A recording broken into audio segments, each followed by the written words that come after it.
I'm Susan, and this is my daughter-in-law, Akram, and we're very happy to be here.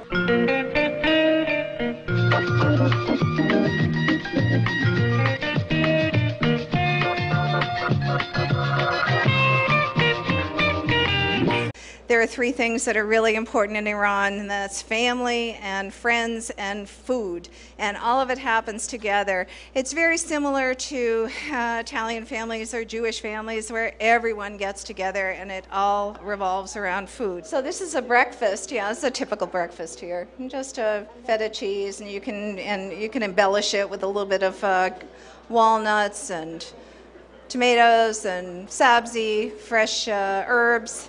This is a typical lunch. This would be the big meal of the day, and it's pretty elaborate. Usually rice. What we had, the fare that we had tonight, rice and khoresh, some kind of meat and vegetable stew. And this is a more informal dinner setting, but generally it would be something like maybe a soup, again fresh bread, yogurt, fresh herbs, and something a little bit lighter at night. I wanted to talk to you a moment about bread. Iran has terrific bread. This is sangak bread. Now this is very interesting. As a foreigner, when I first went to Iran, it was fascinating to watch. The oven is full of hot, small pebbles, and the bread kind of bubbles and cooks on top of the pebbles, and then it's handed, when it's finished, it's handed to you, and you have to pick the little pebbles off even. This is a babari bread bakery.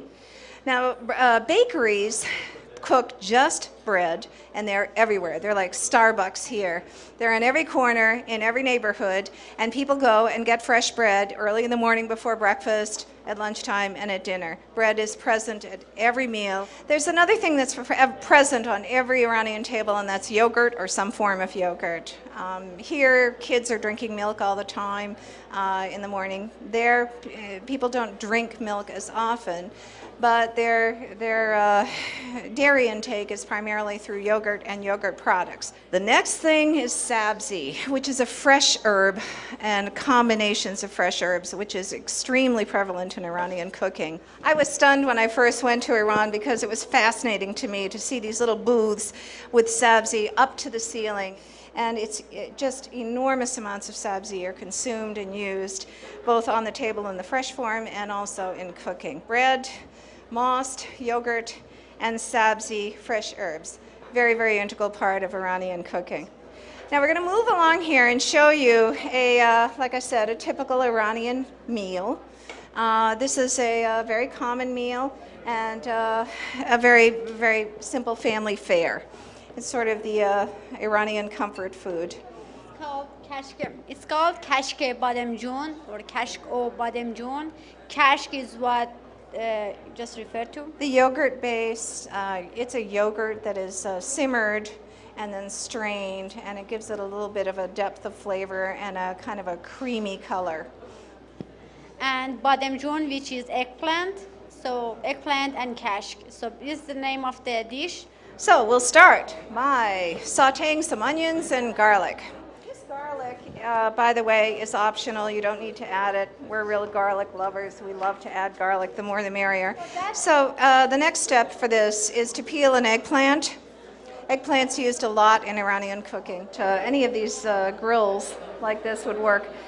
You just brush the eggplant. We use olive oil. You can use canola oil, anything you like. And this will give you an idea as to what the eggplant should look like when it's finished. And then you add the already fried eggplant to the pot. Pepper, salt, turmeric, and some water. Along with the chopped onion and garlic, which is golden brown and aromatic. This is the most interesting kashk bademjan I ever made. I don't dare showing this to my mom. The water should be completely evaporated and gone. And it's very soft at this point. It's just falling apart, really is. This is the finished kashk. Now this is a yogurt that has been simmered to about 1/3 of its volume and then strained through a cloth. You later mix that with salt, and it comes out very creamy, Very tasty. Garlic, onion, and now mint, and then turmeric. That's it. So this is ground walnut. So it's optional, depending if you like it or not. You can grind it, and then, oh, not this much, but you can use it for just garnish. I think this gives you an idea, despite our technical difficulties of the evening, as to what it looks like.